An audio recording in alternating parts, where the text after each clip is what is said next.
दिल्ली में छठ के मौके पर यमुना में जहरीले झाग के मुद्दे पर जमकर राजनीति हो रही है। अब इस मामले पर दिल्ली के मुख्यमंत्री अरविंद केजरीवाल ने कहा कि ये राजनीति या तू मैं का समय नहीं है, चाहे इस पार्टी के हों या उस पार्टी के। इस वक्त सब एक साथ मिलकर छठ मनाएं। साथ ही केजरीवाल ने कहा कि छठ पर सकारात्मकता होनी चाहिए। मैं विरोधियों के सुख की भी कामना करता हूं। दिल्ली में श्रद्धालु पिछले 2 दिनों से प्रदूषित पानी में आस्था के कारण डुबकी लगा रहे थे।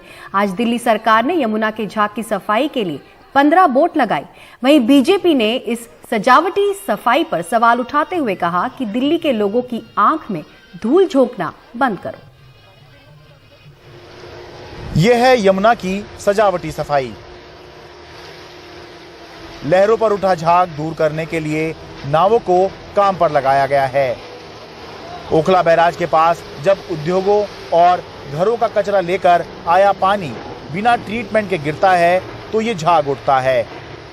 पानी में डिटर्जेंट और पोटाश की मौजूदगी इस झाग को बढ़ा देती है। उससे निजात पाने का तरीका है पानी की सफाई, लेकिन यहाँ तो झाग की सफाई हो रही है।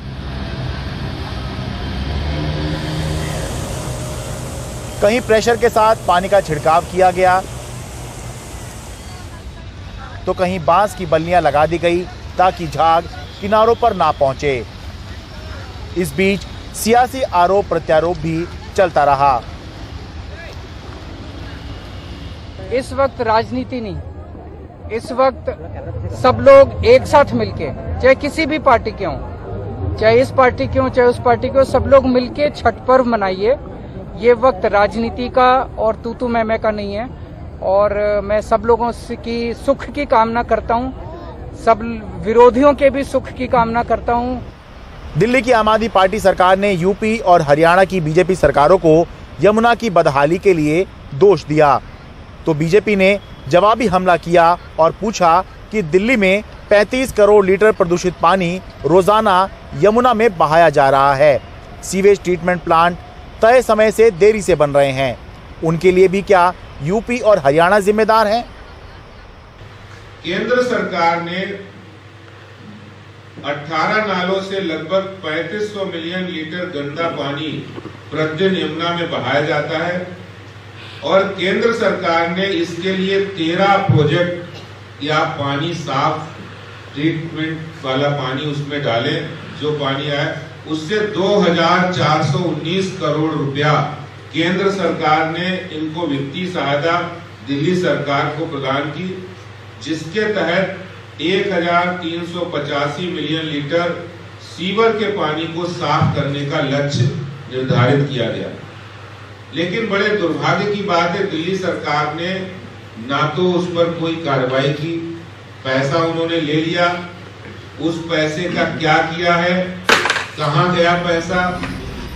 वैसे यमुना में झाग का दिखना कोई नई बात नहीं है, लेकिन बरसात के बाद जब यमुना में पानी कम रह जाता है तो उसमें घुले औद्योगिक और घरेलू कचरे का कंसंट्रेशन बढ़ जाता है। ऐसे में किसी भी जगह जब ये पानी थोड़ी ऊंचाई से भी गिरता है तो ये झाग ज्यादा दिखने लगते हैं। छठ महापर्व पर श्रद्धालु इसी पानी में पूजा के लिए पहुंचे तो तस्वीरें मीडिया में आ गई और हंगामा बढ़ गया। बाकी समय यमुना की फिक्र होती ही कितनों को है। क्या यूपी और हरियाणा यमुना में साफ पानी छोड़ रहे होंगे? जवाब है नहीं। क्या दिल्ली यमुना में साफ पानी छोड़ रही है? नहीं। तो ऐसे में दोषारोपण करने का कोई मतलब ही नहीं है, बल्कि जरूरत है कि जिम्मेदारी उठाई जाए और यमुना को साफ किया जाए और समन्वय बनाया जाए सभी राज्य सरकारों के बीच में, केंद्र और राज्य सरकारों के बीच में, ताकि जिस नदी की वजह से हमारा अस्तित्व है उस नदी के अस्तित्व को हम बचा सकें। वरना झाग तो हटाए जा सकते हैं लेकिन पानी तो फिर भी गंदा ही रहेगा। दिल्ली के कालिंदी कुंज से अपने कैमरा सहयोगी संजय कौशिक के साथ मैं शरद शर्मा, एनडीटी मीडिया।